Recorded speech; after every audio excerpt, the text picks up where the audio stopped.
ভারত পাকিস্তানের শেষ যুদ্ধে ভারতের সামরিক শক্তির সামনে বেহাল হয়ে পড়েছিল পাকিস্তান। এরপর কূটনৈতিকভাবেও পাকিস্তানের টুটি টিপে ধরে ভারত। সিন্ধু জল চুক্তি স্থগিত করার পর গলা শুকিয়ে কাঠ হয়েছে পাকিস্তানে। এ নিয়ে সোশ্যাল মিডিয়ায় ছড়িয়ে পড়েছিল একটা মিম, যেখানে দেখা যাচ্ছে পাকিস্তানের প্রধানমন্ত্রী ভারত থেকে বালতি করে জল নিয়ে পালাচ্ছে। সেই কূটনৈতিক চাপ কিন্তু জারি রেখেছে ভারত। সিন্ধু জল চুক্তি স্থগিত করার পর এবার গঙ্গা জল চুক্তি নিয়ে চিন্তা ভাবনা ভারতের। 1996 সালের ভারত বাংলাদেশ গঙ্গার জল চুক্তি হয়।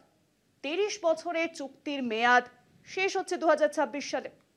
মনে করা হচ্ছে দুদেশের মধ্যে এই জল চুক্তির মেয়াদ এবার কমিয়ে আনা হতে পারে। পহেলগামে গণহত্যার পরেই পাকিস্তানের সঙ্গে সিন্ধু জলচুক্তি বাতিল করে ভারত। এরপরেই বাংলাদেশের সঙ্গে গঙ্গার জলচুক্তি নিয়ে নতুন করে ভাবনা চিন্তা ভারতের।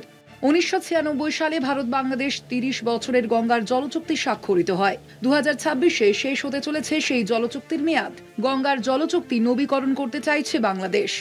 গঙ্গার জলচুক্তি নিয়ে চলতি বছরের মার্চ মাসে দুই দেশের মধ্যে একটি উচ্চ পর্যায়ের বৈঠক হয়। বাংলাদেশের অভিযোগ, চুক্তি অনুযায়ী তারা পর্যাপ্ত জল পাচ্ছে না, ফলে ভারতের মতো সমপরিমাণ জল পাওয়ার দাবি জানিয়েছে বাংলাদেশ।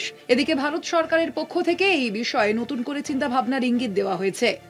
30 বছরের দীর্ঘমেয়াদী চুক্তির বদলে বাংলাদেশের সঙ্গে 10 থেকে 15 বছরের স্বল্প মেয়াদের চুক্তি করতে পারে ভারত। পশ্চিমবঙ্গ সহ পূর্ব ভারতের কৃষিকাজে বাড়তি জলপ্রবাহের প্রয়োজনীয়তাকে গুরুত্ব দেওয়া হবে।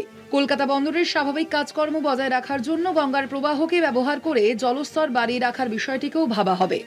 বাংলাদেশ ও চীন পাকিস্তানের ঘনিষ্ঠ কূটনৈতিক সম্পর্কের প্রেক্ষাপটে গঙ্গার জলচুক্তির বিষয়টি এই মুহূর্তে আরও গুরুত্বপূর্ণ হয়ে উঠেছে। হাসিনা সরকারের পতনের পর থেকে প্রায় 1 বছর ধরে বাংলাদেশের অভ্যন্তরে ভারত বিরোধী মনোভাব দেখা যাচ্ছে।